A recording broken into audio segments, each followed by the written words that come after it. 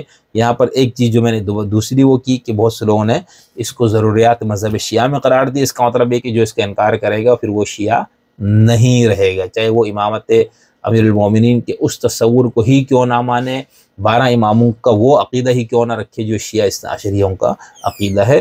تو بس پھر کسی اور موضوع کے ساتھ دوبارہ آپ سے ملاقات ہوتی ہے۔ امید ہے ہم نے کچھ یہ ٹوٹے پھوٹے کلمات آپ کے سامنے اس حوالے سے رکھے، شاید تھوڑا سا کوئی دونوں طرف کے لوگوں کے لیے شاید کوئی اور بھی تھوڑا سا کوئی زاویہ آئے کہ بھائی اس کو اس طرح سے بھی دیکھا گیا ہے یا اس طرح بھی لوگوں نے دیکھا ہے۔ اس پہ ہم نے ان کی تفصیلی جو گفتگو ہے وہ ہم نے اپنے گزشتہ ولاگ میں اس کے اوپر کی تھی۔ ایک دو لوگوں نے ہم پہ اعتراض بھی کیا، کسی نے بددیانت بھی کہا، کہ حالانکہ اس میں خیانت اور بددیانتی علامہ تبریزی کے حوالے سے ایک بات کی تھی۔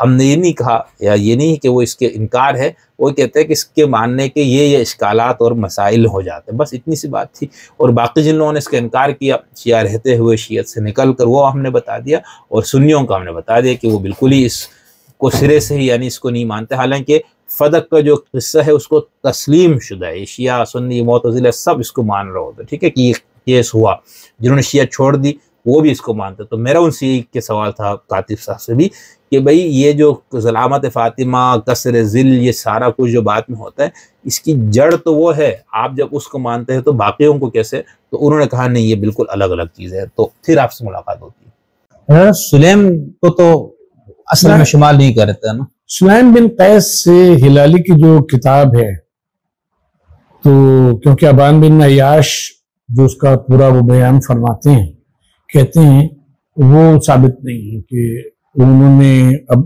سلیم بن قیس نے، جیسے ہم نے لکھا بھی ہے کہ وہ کوفے سے بندہ چلتا ہے اور وہاں جا کے ایران کے ایک نامعلوم شہر میں جا کے وہ ملتا، اور وہ اس 14 سالہ لڑکے کے پاس مہمان ٹھہرتا ہے، اور پھر لڑکا کہتا ہے کہ مجھے، اب وہ اس نے بیان بھی کس کو کیا ہے؟ ابن زینہ کو، کہ جو عمر بن زینہ کو، کہ جو خود وہاں سے بھاگ کے یمن چلے گئے تھے، ان دونوں کی آپس میں ملاقات بھی ہوئی ہے یا نہیں ہوئی ہے یہ بھی نہیں ثابت نہیں۔ صحیح۔ تو سلیم بن قیس ہلالی کی جو وہ ہے اس سے نسبت وہ درست ہے، لیکن اسے بھی ہم نے بار بار لکھا ہے کہ جو ہم اثناء گفتگو میں کئی بات دفعہ ہم نے کہی کہ اگر کوئی روایت کسی جگہ ضعیف موجود ہے جی، تو یہ بھی دیکھنا چاہیے کہ اور کسی سلسلہ سند سے دوسری کتابوں میں آئی ہے نہیں۔ بالکل۔